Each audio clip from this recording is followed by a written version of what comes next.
At 2:13 local time, the sea around the carrier group is almost perfectly still. No rough weather, no nearby surface traffic, only dark water, steady engines, and the precise disciplined formation of a U.S. Navy strike group moving through the Gulf at night. Then, inside the Combat Information Center of the Outer Screen Destroyer, one acoustic operator suddenly sits up straighter and says a phrase no one treats lightly. Possible transient, bearing 086. Nobody repeats it. They do not have to. On the display, the contact is barely visible at first. It is not a clear track. It is not even a confirmed submarine. Just a faint low-frequency disturbance beneath the surface picture, somewhere ahead of the carrier's projected route. It appears, fades, and blends into the ocean's natural noise, mixed with the steady hum of friendly propellers. For 3 seconds, it could be nothing. On the fourth, it returns. The destroyer's captain is already in CIC before the second update reaches the headset. Same bearing. Contact holding low. Narrowband signature does not match merchant traffic. That changes the atmosphere in the room. The strike group does not alter course. Not yet. On the carrier's bridge, nothing seems different. Yellow deck lights glow over parked aircraft. Flight deck crews continue moving with the same controlled rhythm. From the outside, the ship looks calm, massive, and steady. A floating airfield carrying thousands of sailors through the darkness. But beneath that calm surface, the entire posture has shifted. Quietly, instantly, professionally. The destroyer's sonar team keeps working the contact. No guessing, no emotion, just procedure. Another detail appears. Faint propulsion noise. Then silence. Then a subtle mechanical rhythm buried deep in the ocean layer. It is too deliberate to be marine life. Too slow to be random. Too careful to look civilian. The contact is not rushing in. That would almost be easier to understand. Instead, it is moving with patience, slow, measured, and quiet. The kind of movement only a trained submarine crew can maintain. At 2:16, the contact angle shifts 5 degrees closer to the carrier group's movement corridor. That is the first moment it stops looking accidental. Inside CIC, the tactical action officer leans over the plot. The contact is still outside immediate response criteria, but the geometry is becoming more serious minute by minute. It is no longer simply moving alongside the formation. It is cutting toward it. The carrier is protected by layers of escort ships, aircraft sensors, and procedures built over generations. That is the purpose of the formation. Nothing is supposed to get close without being detected, classified, and tracked. But under the ocean, detection is not like it is in the sky. There is no bright radar return, no clear silhouette, no clean horizon line. Underwater, certainty arrives in fragments, acoustic traces, shifting bearings, tiny changes in machinery noise, and the judgment of sailors trained to hear a problem before they can fully prove it. At 2:18, the sonar supervisor makes the call. Recommend probable submarine contact. No one in the room overreacts, but everyone understands the weight of those words. The destroyer sends the update across the formation. Another escort tightens its station. A cruiser farther out continues holding the air and surface picture. Nothing dramatic happens. Nothing visible changes for anyone outside the steel walls of the ships. And that is exactly how a carrier group stays protected. Not through panic, but through quiet decisions made early enough to matter. On the carrier, the bridge receives the update in short, controlled language. Possible subsurface contact bearing relative to the screen. Range still uncertain. Intent unknown. And unknown is the part that matters. A submarine does not have to announce its purpose to change the situation. At close distance, its presence alone is enough to shift the entire night. At 2:20, the destroyer's towed array catches another detail. Faint cavitation, very light, corrected almost immediately. Whoever is down there has either made a tiny mistake or made a small course adjustment. Either way, the contact leaves behind a clearer acoustic fingerprint than before. Just enough for the analysts to narrow the possibilities. Diesel-electric, moving carefully. Likely trying to stay beneath the layer, hidden inside the ocean noise created by the carrier group itself. That is what makes the moment so serious. The submarine is not drifting blindly near the formation. It appears to be using the formation's own acoustic clutter as cover. The captain studies the plot for 2 seconds, then gives the order. Maintain course. Do not reveal detection. Tighten the screen. That is pure U.S. Navy procedure. No wasted motion. No dramatic response. No visible reaction. If the contact believes it is still hidden, it may keep following the same track. That gives the Americans more time, more data, and a cleaner tactical picture. But if the carrier turns too early, the submarine learns it has been detected. At 2:22, the track sharpens again. Now the geometry is impossible to ignore. The contact is moving closer to the protected water around the carrier. Not fast, not carelessly, but with enough discipline to make every sailor in that room pay attention. It is still outside the most serious response zone. Not yet close enough to force the next step, but it is moving toward a distance where every minute begins to matter more than the one before it. An Iranian submarine operating this close to a U.S. aircraft carrier would not need to do anything dramatic to change the atmosphere of the night. It would only need to keep closing, and that is exactly what it is doing. Inside CIC, the room remains cold and focused. Bearings are updated, signal traces are logged. The acoustic library is checked again. No one says more than they have to. On the bridge, the carrier continues forward through the darkness, outwardly unchanged. But below the surface, an unseen contact is slowly moving toward the center of the formation. At 2:24, the sonar operator speaks again, this time with more force. Contact regained, range decreasing. No one asks what happens if the track keeps coming. Everyone in that room already knows. At 2:24 local time, the contact is no longer just a concern on a display. It has become a tactical problem. Inside the destroyer's Combat Information Center, the range estimate tightens once more. It is not perfect, it is not visual, but it is clear enough to change the mood. The submarine is still outside confirmed engagement criteria, still hidden beneath layers of uncertainty, ocean noise, and darkness. But it is moving through water where no unknown submarine should be allowed to approach a U.S. aircraft carrier without being challenged. The track is slow, controlled, patient. That is what makes it so unsettling. Fast contacts make noise, fast contacts make mistakes. This one is doing neither. It is advancing the way a professional crew would, using just enough propulsion, coasting when needed, adjusting depth by only a few feet, then slipping back into the layer. Every movement sends the same message. Whoever is down there is trying to get close without causing a visible reaction. And they are not getting one. They are getting the U.S. Navy. The destroyer captain keeps his voice calm and even. Update the screen. Tighten station spacing by procedure. No sudden turns. No sudden turns. That matters. If the carrier group reacts too visibly, the submarine learns two things at once. First, that it has been detected, and second, how quickly the Americans respond when something moves too close. No captain in that formation is willing to give away that kind of information for free. So the response stays controlled, precise, and almost impossible to notice from the outside. On the carrier's bridge, the update arrives in short professional phrases. Probable submarine contact, bearing relative to outer screen. Closing slowly, intent unknown. The officer of the deck acknowledges the report and keeps the ship steady. Ahead, the bow continues cutting through the black water as though nothing has changed. On the flight deck, there is no visible drama. No alarms echoing across the deck, no sailors rushing in panic, no obvious change in posture for anyone watching from a distance. That is the discipline of a carrier strike group. The most serious moments often happen behind sealed doors, inside dim combat spaces, where the real contest is not noise or motion, it is information. At 2:27, a second escort destroyer shifts several hundred yards inward, just enough to strengthen the protective shape around the carrier. Farther out, a cruiser keeps its air defense posture steady, eyes still focused upward, because a strike group never trades one weakness for another. Even with an uncertain contact below the surface picture, the formation remains layered. Air, surface, subsurface. Every domain is covered. Every movement is measured.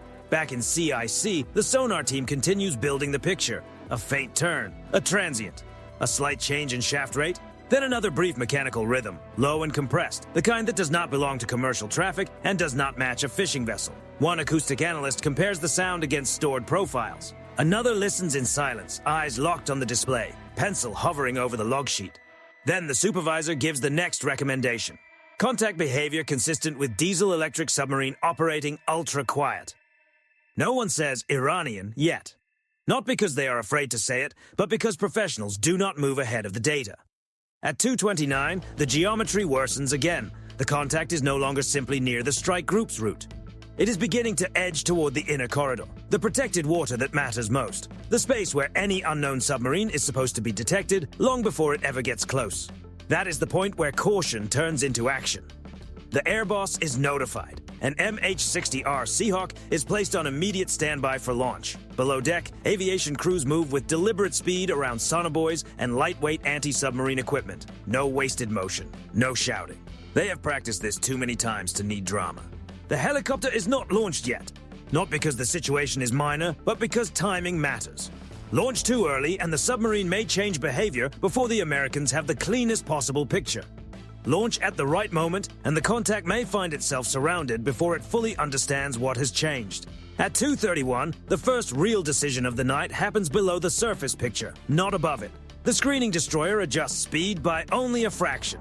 From outside the ship, the change is almost impossible to notice. But inside the tactical plot, the effect is clear. The protective arc around the carrier tightens. The destroyer is not rushing toward the contact.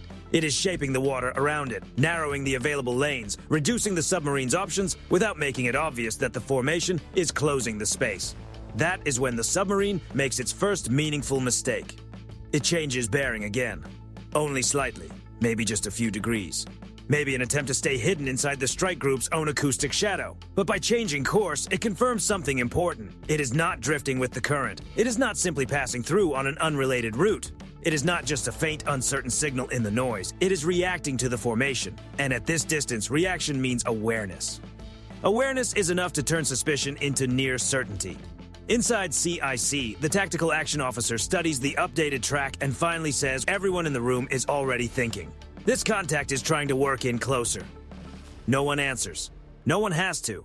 The carrier continues forward, steady and immense. A moving city protected by steel, sensors, and decades of doctrine. Somewhere beneath the dark surface, another steel hull is trying to approach one of the most guarded ships on the planet without being exposed. That attempt alone changes the entire nature of the encounter. At 2:34, the range drops again. Not dramatically, just enough for the captain to stop waiting. Launch the helo! Across the carrier and its escorts, the night still looks calm. Beneath the surface, it is anything but. At 2:34 local time, the order is confirmed.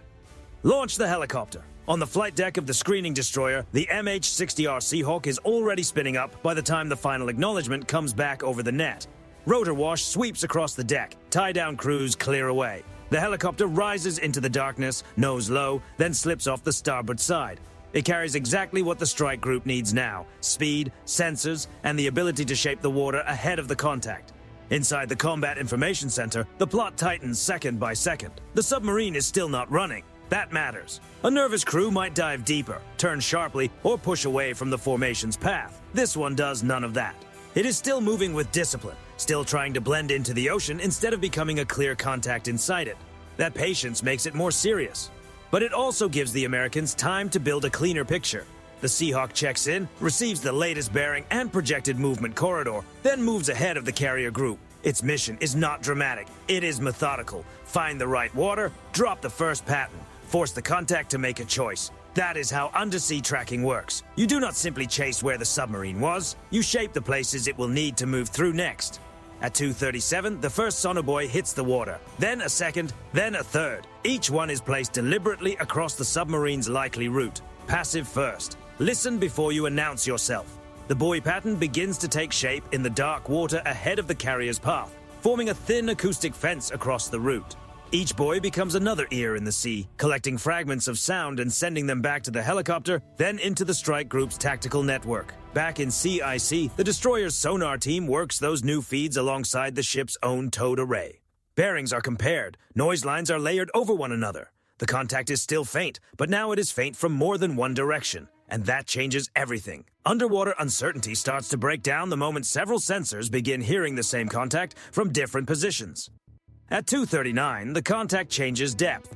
It is subtle, just enough to alter the sound picture, just enough to suggest the crew below understands that something above them has changed.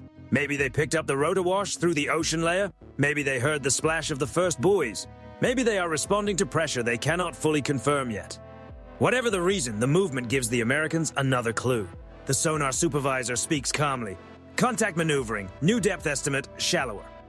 That is not a full withdrawal, not yet. It is an adjustment, and every adjustment leaves something behind. The screening destroyer now makes its own move, small, deliberate. A heading change just wide enough to narrow the submarine's cleanest approach line toward the carrier. Farther out, a second escort mirrors the shift. Nothing loud, nothing rushed, no dramatic turn across the water. Just geometry. Quiet steel repositioning in the dark, making the water ahead of the submarine less forgiving. At 2:41, the Seahawk drops another buoy pattern. This one is slightly offset, angled to catch the contact if it tries to slide sideways beneath the noise of the formation. The pilot keeps the helicopter low. The tactical sensor operator watches the picture build in real time. One buoy hears almost nothing. Another catches a low mechanical pulse. A third picks up a brief burst of cavitation, lasting less than a second. But that second is enough. In CIC, 3 sailors lean toward the same display. One marks the time. Another updates the track. A third checks the acoustic library again. Then the net begins to tighten for real. Probable contact movement now confirmed. Bearing trend stable. Range decreasing. The submarine is no longer just present. It is moving in a way the Americans can begin to predict. At 2:43, the strike group takes the next step. A short, active sonar pulse goes out from the helicopter's dipping sonar system. Not a long broadcast, not an uncontrolled signal, just a sharp, measured push into the water, part search, part message. A move designed to do 2 things at once: sharpen the tactical picture and let the crew below understand that staying quiet is no longer enough. The return is imperfect, but it is real. Not a perfect outline, not a flawless solution, but enough mass, enough structure, and enough consistency to remove the last comfortable doubt in the room. This is a submarine, and it is exactly where it should not be. At 2:44, the contact reacts harder than before. A deeper turn, a clearer correction in propulsion. For the first time that night, it stops looking like a patient observer and starts looking like a vessel trying to regain options it is already losing. That is how the net works. A submarine depends on controlling what others know about it. The moment it begins maneuvering under pressure, that control starts slipping away. Every turn improves the bearing lines. Every propulsion change sharpens the signature. Every correction helps the hunters understand not only where it is, but what it is trying to avoid. And now, it is beginning to fear the wrong water. At 2:46, a P-8 Poseidon joins the wider picture from beyond visual range, adding coordination and extending the undersea tracking net farther out. The submarine is no longer dealing with one destroyer and one helicopter. It is now facing a layered American search system above and below the surface, all connected, all patient, all becoming more precise with every minute. The carrier itself never breaks posture. Ahead in the darkness, its course remains steady, its silhouette massive and unreadable. That calm is part of the pressure, too. The submarine has moved dangerously close to the center of the formation, and the center keeps moving forward as if the outcome has already been decided. At 2:47, the Seahawk crew reports another buoy contact. Then another. The track is still not perfect, but it is no longer scattered. Inside CIC, the tactical action officer studies the updated plot and says the words that move the entire encounter into a new phase. We are no longer searching. We are holding contact. And somewhere beneath the black surface, the submarine keeps moving. Only now, it is moving inside a controlled search pattern. At 2:47 local time, the submarine is still underwater, still a serious concern, but it is no longer controlling the encounter. Inside the strike group's tactical picture, the change is unmistakable. 20 minutes earlier, the contact was only a possibility, buried in ocean noise. Now it is a held track moving inside a tightening American network of sensors, bearings, and predicted water. Not a final solution, not yet, but no longer a ghost. That is the moment the pressure changes sides. The MH-60R stays low over the dark water, circling just far enough ahead of the carrier's path to keep the submarine boxed in. Sonobuoys continue feeding data into the network. The screening destroyer holds its disciplined line. The second escort remains offset, closing off the cleanest route toward deeper water. Above and beyond them, the P-8 Poseidon stretches the picture even wider, making sure the submarine cannot simply slide away and disappear into open sea. Every layer is now working together. Then the submarine makes the mistake that changes the night. At 2:49, the contact increases propulsion. It is not a full-speed escape, not a desperate move, just a brief rise in shaft rate, probably no more than the crew below believes they can get away with. Maybe they are trying to create distance from the buoy field. Maybe they are repositioning before the next active pulse. Maybe they think one short burst will buy them space. Instead, it gives the Americans exactly what they needed. The acoustic signature sharpens. Cavitation rises just enough to separate machinery noise from the surrounding clutter. The propeller rhythm becomes cleaner. Mechanical tones that were blurred into the layer only minutes earlier now stand out with far more definition. Inside CIC, several heads turn toward the display almost at the same time. The sonar supervisor does not waste words. Contact just got louder. That is putting it mildly. For the first time that night, the submarine is not being tracked only by movement. It is being understood by behavior. The way it accelerates, the way it trims, the way the sound expands, then tightens again as the crew below tries to return to silence. It is enough for the acoustic team to narrow the profile even further. Diesel electric, extremely quiet until pressured. Now it is maneuvering under stress. The Americans still do not need to say the nationality out loud to understand what is happening.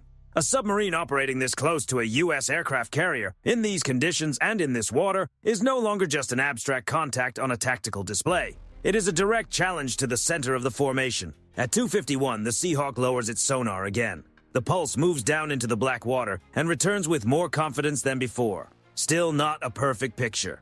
Underwater operations almost never offer that kind of clarity. But the return is strong enough to confirm movement, mass, and a clearer depth band. Combined with the buoy contacts and the destroyer's towed array, the tactical picture tightens again.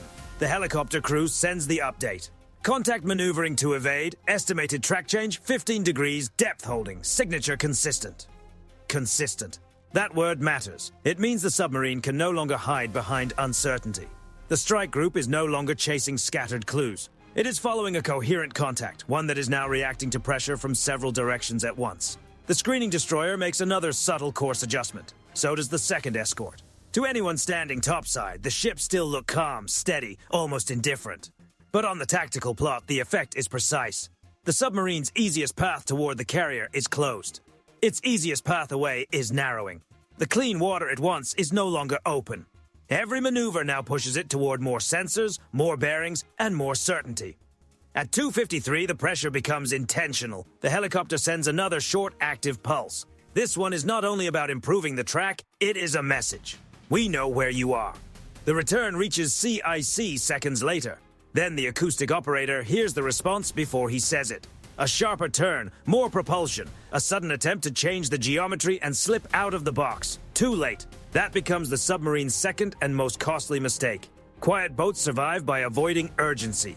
The moment urgency enters the water, they begin leaving a clearer story in sound. Every hard correction makes the contact easier to follow. Every attempt to break away shows the hunter which route matters most to the crew below. And every second under pressure forces the submarine to choose between silence and movement. It cannot keep both forever. At 2:55, the tactical action officer studies the track and speaks toward the captain. He is trying to get out from under the pattern. The captain's answer comes back calm and immediate. Do not chase, hold him boxed. That is the key. A less disciplined force might have rushed the contact, overplayed the moment, and risked losing the track altogether.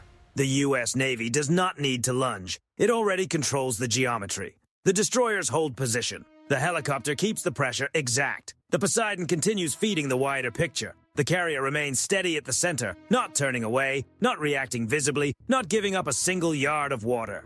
At 2:57, the contact's noise rises one more time. Not dramatically, just enough. Enough for the acoustic team to achieve what they wanted from the beginning of the hunt. A track that is no longer merely probable, but firm enough to be managed with confidence. Inside CIC, nobody celebrates. Nobody needs to. The captain looks at the plot, then at the chain of updates moving across the display, and gives the order that defines the night. Make it clear to him. Controlled pressure. Keep him out of the inner screen. Below the surface, the submarine has finally understood the truth. It did manage to get dangerously close to a U.S. aircraft carrier, but now it is the one trying to find a way out. At 2:57 local time, the submarine is running out of tactical space, not physical space. The ocean around the carrier strike group is still vast, dark, and deep, but the space that actually matters is shrinking fast. The Iranian boat has already moved far too close to the center of the formation. Now, every path back out is being watched, shaped, and quietly blocked by American ships and aircraft that never needed noise or chaos to take control of the situation. Inside the screening destroyer's Combat Information Center, the held track moves across the display with far less freedom than it had just 10 minutes earlier. The contact is still submerged, still capable, still something no one in the room can afford to underestimate. But its strongest advantage, uncertainty, is fading with every buoy contact, every sonar pulse, and every forced adjustment in depth and course. The captain does not call for anything dramatic. He calls for pressure. Keep him out of the inner screen. Make the water uncomfortable. And that is exactly what the strike group does. The MH-60R Seahawk stays near the contact's most likely exit lane, repositioning just ahead of the submarine's projected turn. Another sonobuoy drops into the dark water, then another. The pattern is no longer just a fence. It has become a narrowing corridor, built not to end the encounter, but to confront the submarine crew with the one thing they want least: predictability imposed from above. At 2:59, the helicopter sends another short active sonar pulse into the water. The return is solid, not perfect. It never is underwater, but it is more than enough. On the destroyer, the acoustic operator hears the contact react again. This time, the response comes almost immediately. Propulsion rises. Not by much, just enough to tell everyone in the room that the submarine is trying to create distance before the Americans tighten the pattern even further. It is the wrong choice. That brief increase gives the sonar team another clean slice of the boat's acoustic profile. Cavitation flickers. Machinery tones line up. The contact that spent most of the night hiding inside uncertainty is now revealing itself layer by layer. The tactical action officer updates the plot. Contact accelerating briefly. Bearing opening to the east. The captain looks once, then answers. He is leaving. Hold pressure. No one celebrates. A submarine turning away is not the same thing as a submarine no longer mattering. Not at this distance. Not until the geometry proves it. The destroyers keep their disciplined spacing. The Seahawk remains overhead. Farther out, the P-8 Poseidon continues building the wider picture, making sure there is no second contact hidden in the dark, no quiet handoff, and no clean route back toward the carrier's track. At 3:01, the strike group sends its clearest message of the night. The helicopter dips again and sends a stronger active pulse into the water. Not rushed, not dramatic, deliberate. The kind of signal that makes the situation clear. The approach is over, whether the submarine crew is ready to accept it or not. Inside CIC, the return comes back and the room grows even quieter. The submarine has changed aspect. It is no longer pushing inward, no longer trying to hide inside the acoustic shadow of the formation. It is now angling away, moving deeper into water that gives it fewer advantages, letting go of what remained of its approach. Then the final proof arrives. A surface watch officer on one of the outer escorts reports a disturbance ahead and off the flank. Faint at first, then clearer. Not a dramatic break through the surface, not a scene anyone outside the formation would notice, but a subtle sign that the submarine has been forced high enough in the water column to become easier to classify, easier to track, and impossible to ignore. The destroyer's acoustic team confirms the depth shift almost immediately. Contact coming shallow. That is the moment the entire encounter turns fully in America's favor. A submarine does not come shallower under this kind of pressure because it wants to. It does it because the water below has become less useful than the water above. Because the sonobuoy field, the helicopter, the destroyers, and the strike group's disciplined geometry have taken away the advantage of an unseen approach. Because somewhere beneath that dark surface, the Iranian crew has understood the same thing every sailor in CIC already knows. They are no longer closing on a carrier. They are being controlled by it. At 3:04, the contact opens farther from the formation. The range begins increasing in a clean, measurable way. The track is still active, the helicopter still shadows, the destroyers still protect the inner screen. But the direction of concern has changed. Now the submarine is moving away from the carrier, not toward it. Only then does the captain allow the posture to shift by one small degree. Maintain shadow, no escalation, let him go. That is U.S. Navy discipline in its purest form. No showmanship, no dramatic chase into the dark, no unnecessary display. The message has already been delivered. The submarine came dangerously close to one of the most protected ships on Earth, and the response was not confusion. It was not panic. It was layered control, sensors, aircraft, ship handling, acoustic intelligence, patience. Enough pressure to move the boat out of the carrier's protected water without a single shot being fired. By 3:08, the carrier continues on its original heading, massive and steady, its course never broken. On the flight deck, operations return to the same cold professionalism they never truly lost. Inside CIC, logs are updated, signatures are stored, timings are recorded. Every second of the encounter is preserved for the next watch, the next patrol, and the next submarine crew that believes it can move too close to the center of an American strike group without being noticed. Because that is the real ending to nights like this. Not spectacle, not headlines, memory. The Iranian submarine came dangerously close to a U.S. aircraft carrier. But once the carrier group found it, the approach was already over.